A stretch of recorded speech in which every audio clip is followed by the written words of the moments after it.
しなみを揃えてゆこうお互いを信じ合う5人の仲間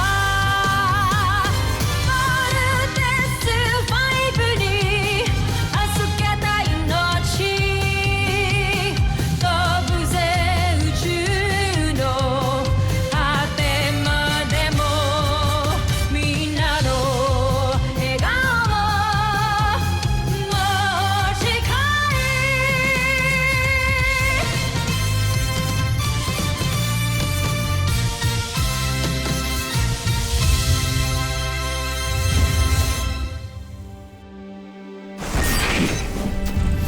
Ang nakaraan sa Voltes 5 Legacy. Hindi maaari. Nakabawi ng lakas si Voltes 5. Draco, magmatyag ka. Maaaring dumating ang Agilang Bakal. Ultra-electromagnetic ball engaged! Looks like the ultramagnetic ball is working. The energy reading is stable. Team, tapusin nyo na! Ultra-electromagnetic ball! Hindi nila alam. Hihigupin lang ng aming Beast Fighter ang enerhiyang yun. Dr. Hook, yung energy level ni Voltes 5, it's going down! Pinag-aralan ko lahat ng plano na iniwan ng Mechanical Eagle. Wala akong nakitang mali. Guys, watch out! Kawawang Voltes 5. Voltes 5, anong nangyayari? Bakit di kayo lumalaban? Wala ng energy si Voltes 5 para lumaban. Sabihin ko sa likod nyo, andyan na ulit ang Mechanical Eagle. Sundin nyo na lamang ang bawat sasabihin ko kung ibig nyo makaligtas. Sundin nyo ang sinasabi ng Mechanical Eagle. Finger missile! Steve, can we trust this guy? But we have no choice. Nakikita mo ba ang palang pintutan na ginagamit nyo para mag-vault in? Subukan ko ulit ito. Teka, anong nilalagay mo dyan? Wow, stabilizing yung energy natin. Then let's do this. Ano pang hinihintay mo? Tapusin mo na si Voltes 5. Ultra-electromagnetic ball! It worked! Steve, do it now! Now! Yeah! Pero sino kaya yung piloto ng Mechanical Eagle na yun? Habulin natin! Full thrusters now! Bilis! Sobrang bilis niya. Hindi na natin siya maabutan. Basta inyong paglalayag. Hindi tayo binigo ng sasakyang Agila. Napakahusay talaga ng pagkakalikha dito. Anong ulat tungkol sa bago nating kalaban? Gawa ang Agilang Bakal sa kakaibang metal at higit ang lakas nito kumpara sa ginagamit ng ating mga beast fighter. Wala pala talaga tayong kalaban-laban sa kanila. Ngunit huwag kayong mabahala. Meron ako naiisip na paraan upang mapigilan ang Agilang Bakal. Magaling. Gawin mo ang iyong plano sa lalong madaling panahon para mapigilan natin ang Agilang Bakal. Masusunod, Joffrey.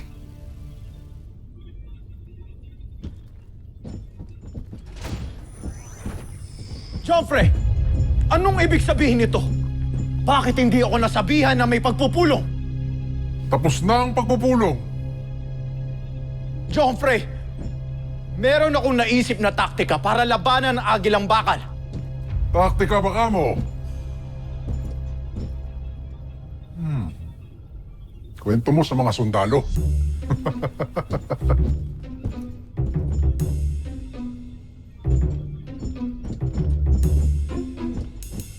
Kunamo!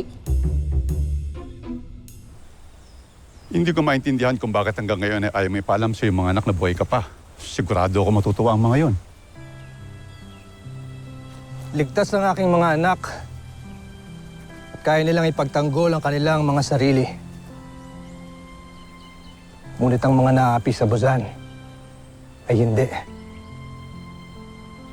Kaya hanggat hindi pa tayo tuluyang malaya, pagpapaliban ko muna ang muli naming pagkikita. Hanggang handa na ang Solar Bird na nagtatago sa kalawakan. Dahil kailangan na magsanib puwersa ng Solar Bird at ang himpilan ng Voltes 5 na Camp Big Falcon. Yun lang ang paraan upang mas mapabilis ang pagbalik natin sa Buzan at mawakasan natin ang sakim na pamumuno ni Sambojil.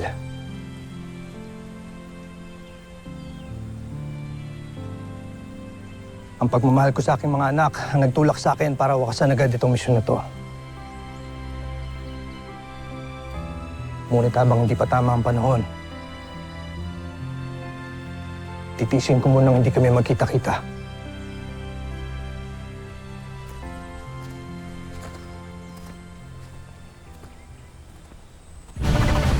Tingnan natin kung makakatakas pa ang Agilang Bakal sa mas pinabilis at pinalakas nating mga sasakyang pandigma.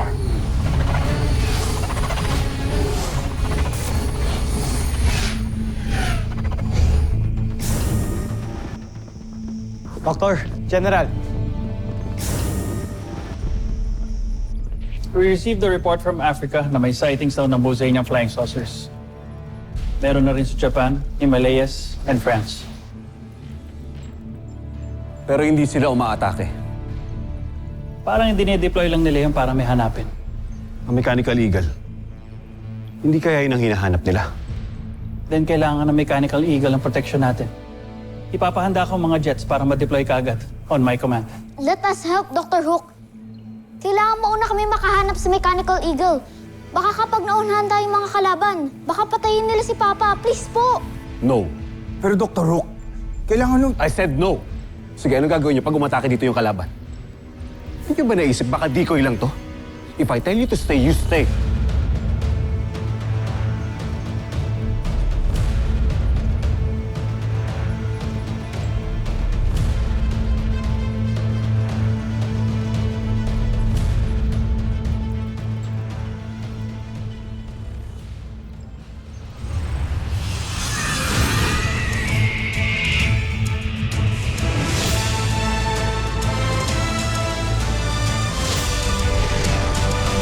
Tama ang inala ko.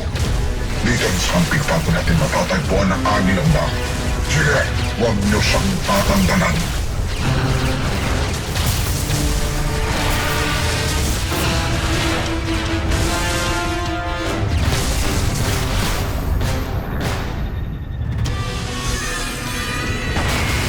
Sohas! Bumagsak na ang Agilang Bakal.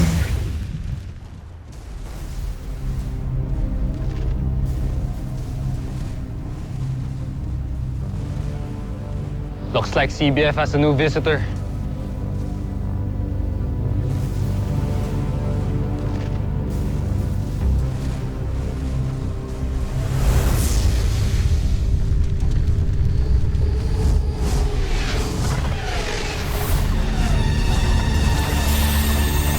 Protect the Mechanical Eagle at all costs. Engage the enemy. Bomber missiles! Lander missile! Frigate missile! Panzer missile! Skyrocket! Ito na mo ang Voltes 5. Alright, team. Let's rock!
Ultra electromagnetic beam!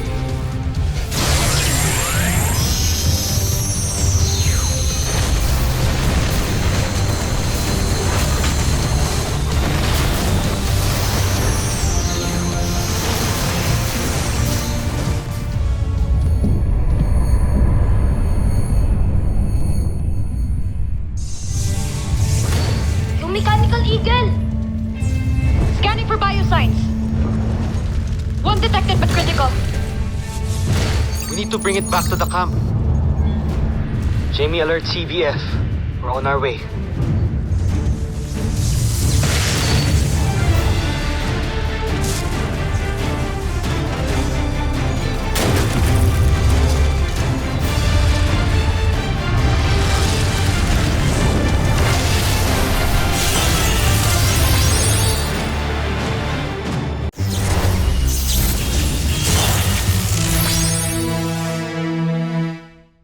Mga homesuck! Naunahan na naman kayo sa Agilang Bakal! Patawad, kamahalan. Siguraduhin mong hindi na mauulit ito, Veru. Kung ayaw mong umuwi ng Busan na nakahiwalay ang iyong ulo sa iyong katawan. Jungkook.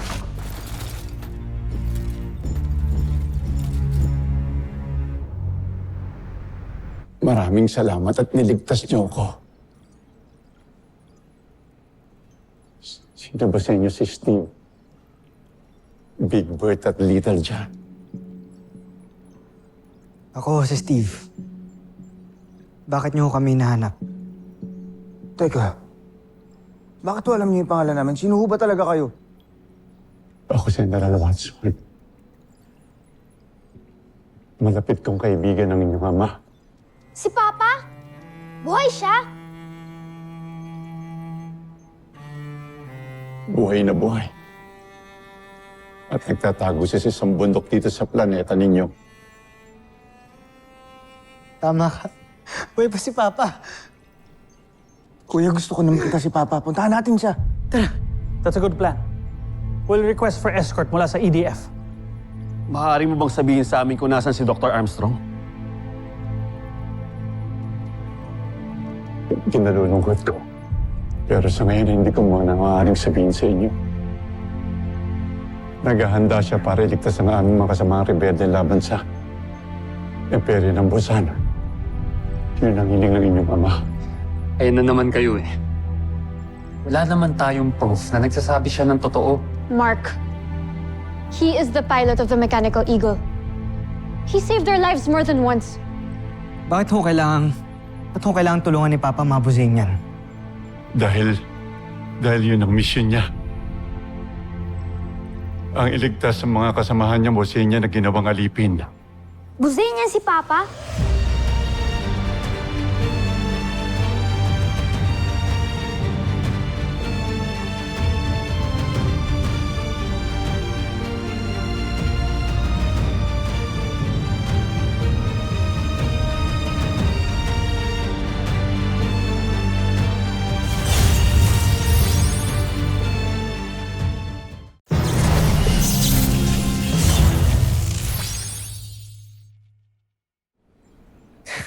Sorry, that's impossible. Taga-Earth ho si Papa. Isa ho siyang tao, hindi ho siya Buzanian. Baka naman ho, ibang tao yung sinasabi niyo. I guess it's about time that you know the truth. Totoo ang sinasabi ni General Watson. Your father, my friend, is a Buzanian. Siya si Prinsipe Rotgar ng Busan. Uy. Paano naman nangyari yun, General? Pwede ho bang sabihin niyo na sa amin lahat? Para hindi ho kami naguguluhan. Mabuting tao ang inyong ama. Hindi niya kasalanan kung paano siya napunta dito sa inyong planeta. Nagsimula ang lahat ng pinanganak siya.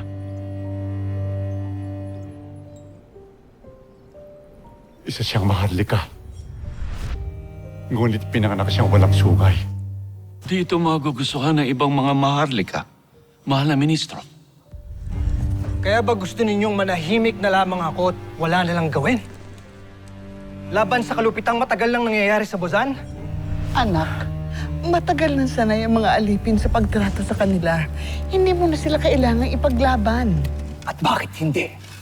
Gayong katulad ko rin sila. Hindi ko na kailangan sabihin, ina. Dahil ito ang katotohanan ko, hindi ba? Na wala akong sungay. Nagaling din ako sa lahi ng mga alipin, kagaya nila.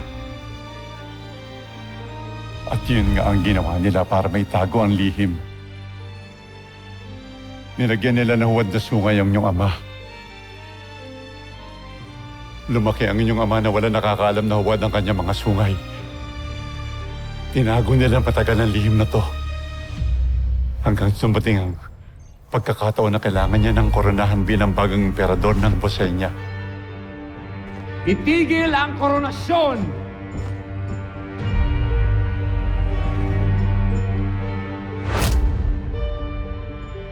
Walang karapatan na maging emperador ang isang traidor. Ito ang patunay na matagal na tayong niloloko ni Rothgar. Ang ministro na hinahangaan ninyong lahat ay nagmula sa lahi ng mga alipin! Dahil dito ginawa nilang alipin ang inyong ama. Kinulong naman at namatay ang kanyang unang asawa. Sobrang naghirap ang inyong ama sa imperi ng Bozal.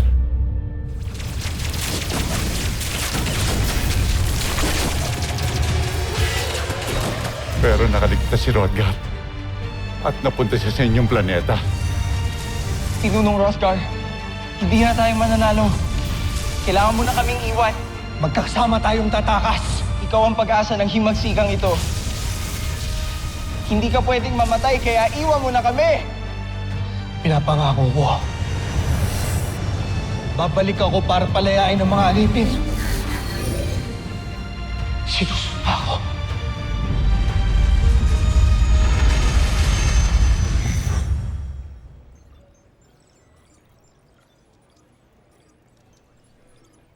At dito niya nakilala ang inyong ina.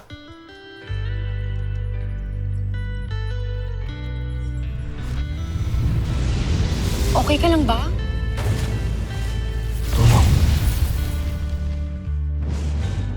Tulungan mo ako.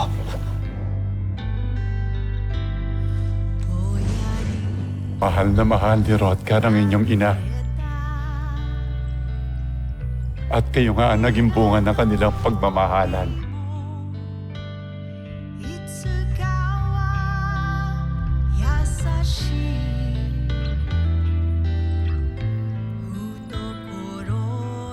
Ang pagmamahal din ng inyong ama kung kaya niya binuo ang Voltes 5.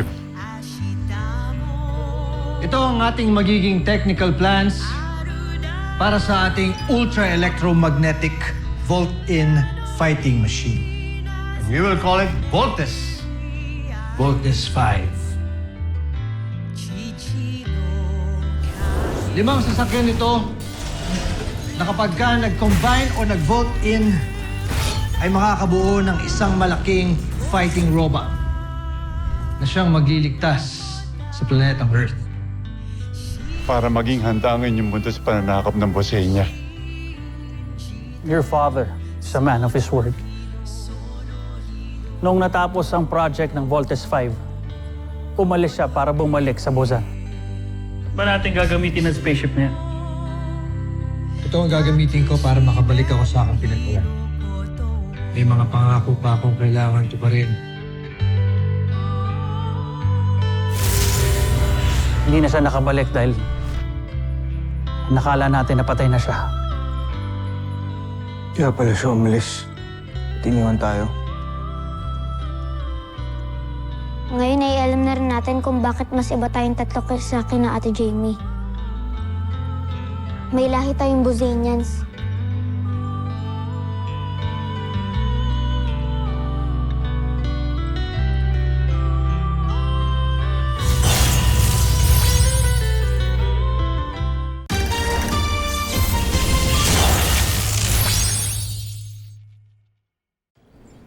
Grabe, nakakashock to. It doesn't matter, Big Bert. To us, hindi pa rin kayo naiiba sa amin. Tanggap pa rin namin kayong magkakapatid. Thanks, Jamie. I'm proud of them. Katulad si Mama and si Papa. They believe in the cause and they sacrifice themselves. Bumalik si Papa sa Busan dahil meron siyang pinangako sa mga kasamahan niyang Bosenia. At tinupad niya yun.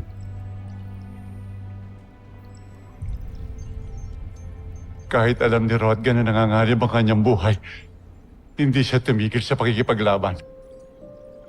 Pinalakas niya ang rebelyon laban sa aming emperador. Dahil sa inyong ama, nagkaroon ng pag-asa ang mga alipin. Isang karangalan ko ang makilala at lumaban sa tabi ng inyong ama. At mapalad ako ngayon dahil nasa harapan ko ang anak ng isa sa pinakamatapang na lalaking nakilala ko. Gayon na rin ang makilala ko ang kanyang mga kasamahan. Nasa amin ang karangalan. General, meron na lang akong isang tanong. Nasaan ho si Papa? Saan ho ang kuta niyo?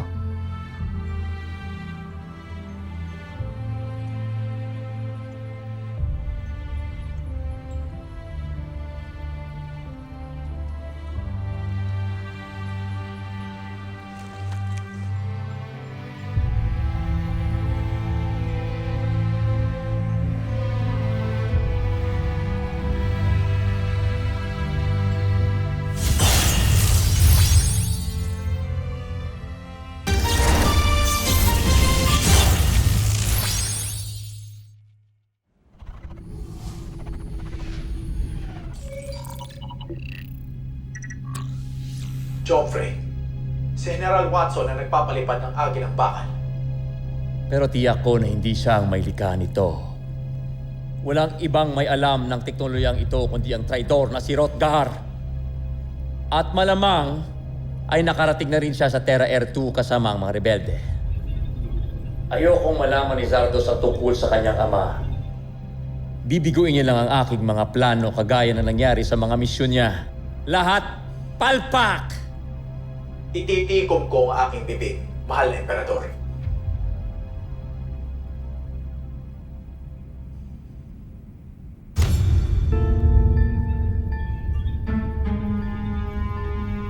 Anong ibig mo sabihin? Patayin mo siya! Wala rin naman siyang dinadalang karangalan sa akin. Wala siyang silbi! Ito ang bago mong misyon, General Oslap.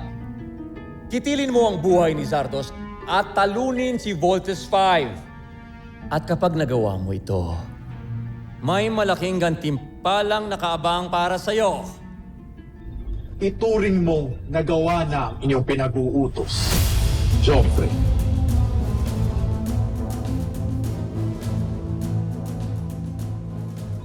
Watson! Watson!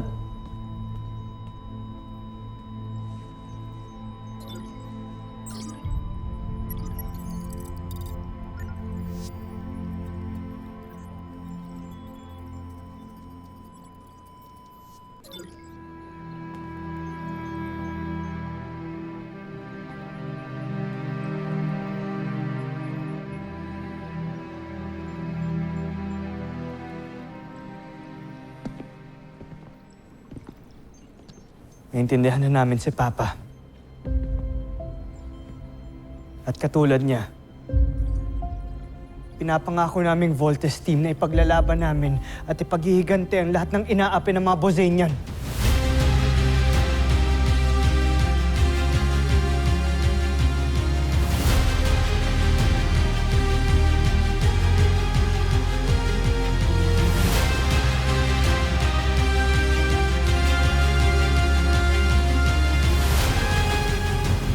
Susunod sa Voltes 5 Legacy. Wala na akong maasahan sa inyo! Puro kabiguan at kahihiyan ang aking nakakamit! Patawarin mo ko, Joffrey. Buhay ko na lang ang iaalay ko para sa'yo. Mahal kong prinsipe. Aerial reconnaissance clear. Nakita ko na rin ang isa sa mga Voltes 5. Umanda ka ngayon sa akin. Speaking of Steve, nakita ko kasi umalis siya kanina eh. Alam mo ba kung saan siya pumunta? Tawagan mo kaya? Ute, bakit ako eh? Ikaw yung curious dyan. Ha? Sige, check lang. Sandra, bumalik ka dito, may hirapan ka sa gupain ng Armstrong na yan. Naiintindihan mo? Tatapusin na kita, Steve Armstrong.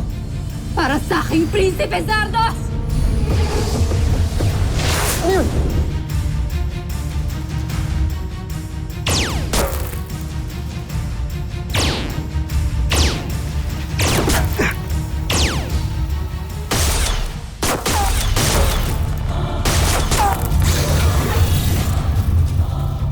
Steve Armstrong. Kuya Manuel.